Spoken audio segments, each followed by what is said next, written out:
네, 이어서 우리 지역의 활기찬 이야기를 들어보는 시간, 활기찬 초대석 시간입니다. 네, 오늘 함께해 주실 분 소개해드리겠습니다. 여가문화연구소의 김현기 소장 모셨습니다. 안녕하십니까, 소장님? 반갑습니다. 네, 안녕하세요. 네, 반갑습니다. 여가문화연구소 이름만 들어서는 여가 활동을 어떻게 보내면 좋을까 연구하는 기관 같은데요. 네네네. 어떤 기관인지 자세히 설명 부탁드릴게요. 말씀하신 대로 여가와 관련된 다양한 문화 활동들을 연구하기도 하고 또 기획도 하고 네. 교육이나 지도도 하고 또 그런 것들을 평가하는 일들을 하고 있는데요. 네.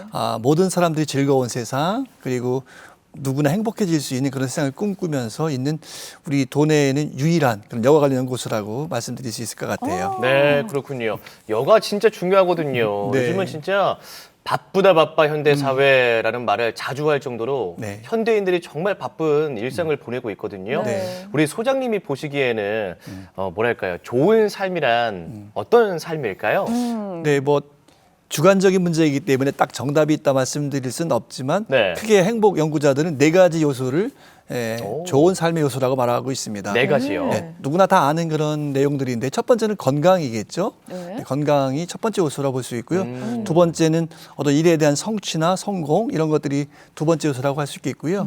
세 번째는 많은 사람들과 좋은 관계를 맺는 관계 맺기 그것이 할 수 있고 네 번째는 그 세 가지가 있다 하더라도 행복하지 않다면 좋은 삶이 될 수 없기 때문에 이 네 가지 요소가 균형 잡힌 삶들을 좋은 삶이라고 할 수가 있겠고요.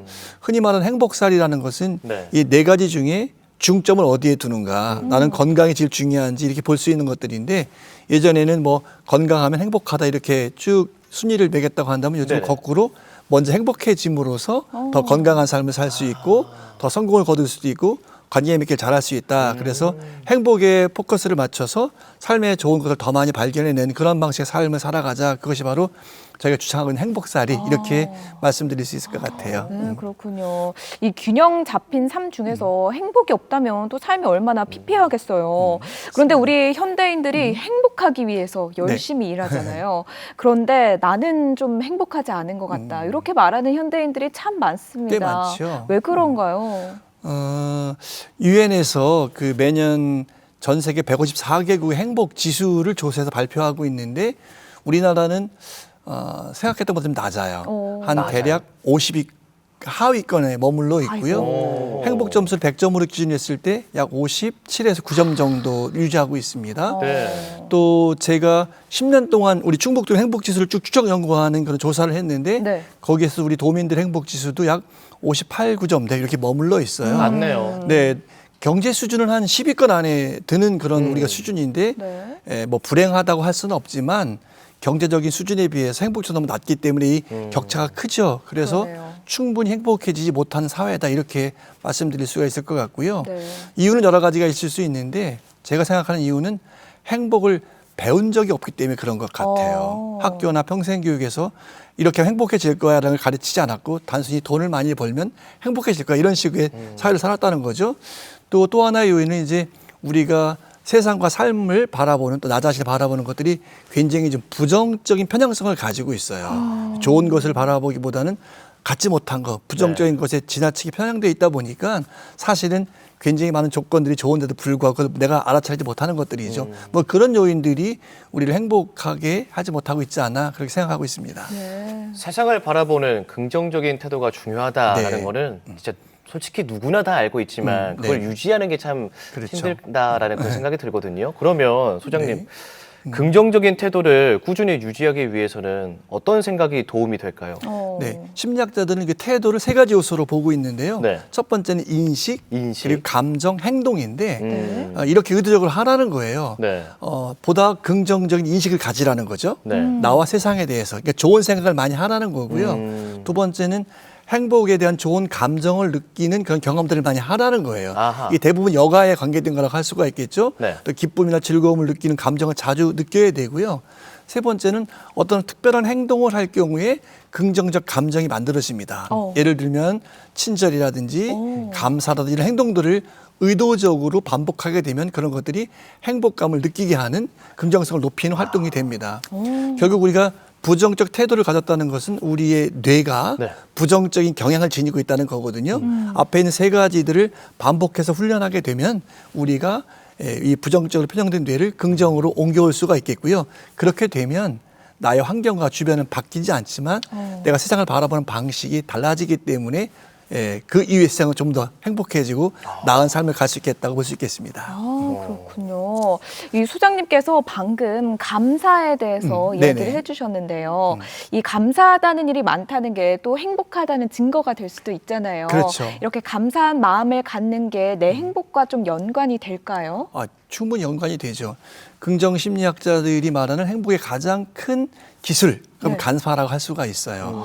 보통 행복의 가장 큰 적은 적응이라는 현상입니다. 적응. 적응. 네, 적응. 네. 아무리 좋은 것이라도 일정 기간이 지나서 익숙해지면은 좋은지를 모르는 거죠.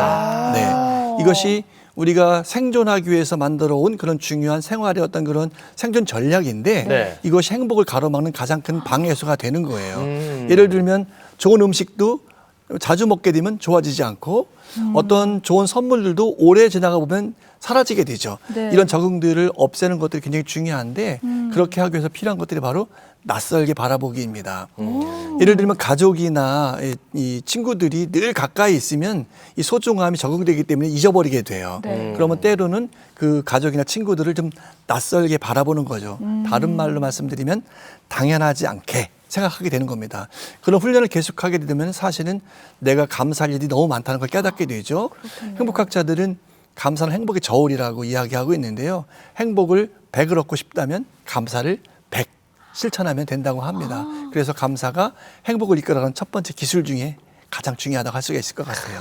맞습니다. 진짜 익숙함에 속아서 그 소중한 거를 잃어버린 경우가 정말 많아요. 네. 그제서야 이렇게 맞아요. 후회하는 경우도 정말 많고요. 네. 예.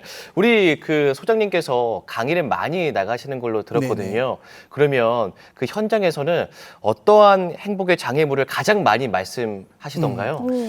아무래도 우리 한국 사회 전체적으로 보면은 갈등이 많은 사회인 것 같아요. 갈등. 네. 정치적으로 굉장히 갈등도 많고 네. 또 세대 간에도 갈등이 생기고 아. 가족의 갈등이 많이 생기잖아요. 이 갈등은 대표적인 부정적인 그런 감정들이거든요. 네. 이 갈등을 해소하려고 많은 에너지를 사용하게 됩니다. 그러면 우리 인간은 하나의 유기체이기 때문에 한정된 에너지를 가지고 뭔가를 해야 되는데 네. 갈등을 해소하는데 너무 많은 에너지를 쓰다 보니까 실제로는 좋은 것들을 해내는데 에너지 사용할 수가 없게 되죠.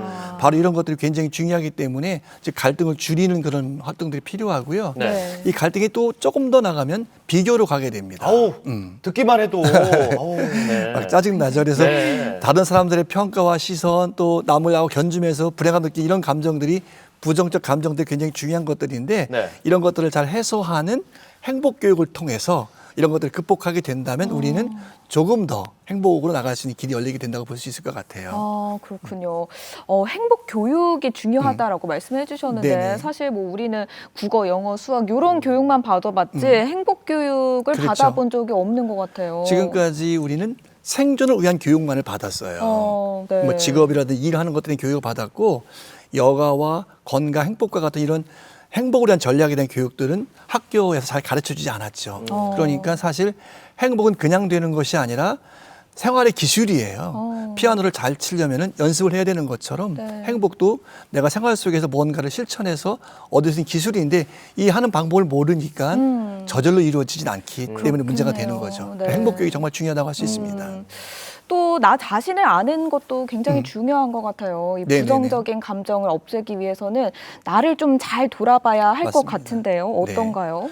보통 우리가 성공하거나 행복해지지 못하는 이유가 목표가 없다고 하는 경우가 많이 있을 수 있어요. 네. 그래서 사실 목표는 분명히 있잖아요. 행복해지는 것. 네. 자, 우리가 어디에 가기 위해서는 두 A와 B 지점이 필요합니다. 그렇죠. B 지점은 가고자 하는 목표라고 한다면 A 지점은 현재 나의 위치가 있어야 돼요. 네. 이 두 가지를 같이 인식해야만 A부터 B까지 가는 경로를 설계할 수가 있거든요. 그렇죠. 그런데 우리는 목표만을 정하고 실제로는 현재 나를 바라보는 활동들을 하지 않기 때문에 현재 위치를 읽을 수 없으니까 내비게이션이 안내할 수 없는 것처럼 경로를 만들어주지 못하는 겁니다. 한마디로 말하면 나의 현재가 어떤 상황인지를 있는 그대로 나를 바라보는 것들 못하는 것들이죠. 그게 안 된다고 한다면 문제가 됩니다. 그래서 우리는 바쁜 생활을 좀 멈춰서서 휴식과 여가들이 필요한데 최소한 하루에 5분, 뭐 일주일에 1시간, 뭐 한 달에 하루, 뭐 1년에 일주일이라도 온전히 나 자신에게 집중하는 그런 쉼의 시간을 가져야 되겠습니다. 그렇게 됐을 때 내가 어떤 존재이고 어떻게 살 수 있는지를 좀 파악하게 되고 그래 나의 위치를 이해하게 되면 이제 그 지점부터 목표한 지점까지의 계획들을 세울 수 있는 힘이 생깁니다. 그래서 나를 바라보는 활동들이나 시간들이 너무나 소중하다고 할 수가 있을 것 같아요. 네, 그렇군요. 참 말씀드리니 저도 제 자신에게 가장 무심했던 것 같다라는 생각이 또 들고요. 네네. 자, 이제 마지막으로 우리 시청자분들에게 하고 싶으신 말씀 있으면 남겨주시죠. 네, 아들러란 심리학자는 행복은 공동체에 대한 공헌감이다 이렇게 네. 이야기를 했습니다. 즉 나의 어떤 재능들과 즐거움들이 이웃과 공동체에 기여하게 될 때 행복감을 느낀다는 거죠. 그래서 마지막으로 행복은 나눔과 또 친절로 연결될 수밖에 없습니다. 조금 나의 것을 나누고 또 다른 사람들에게 친절하게 대한다면 나의 행복감은 올라갈 것이고 우리 사회는 좀 더 좋은 사회로 나가게 될 거라고 생각합니다. 네, 감사합니다. 오늘의 활기찬 초대석 시간 여가문화연구소 김현기 소장과 함께 해봤습니다. 고맙습니다. 고맙습니다, 소장님. 네.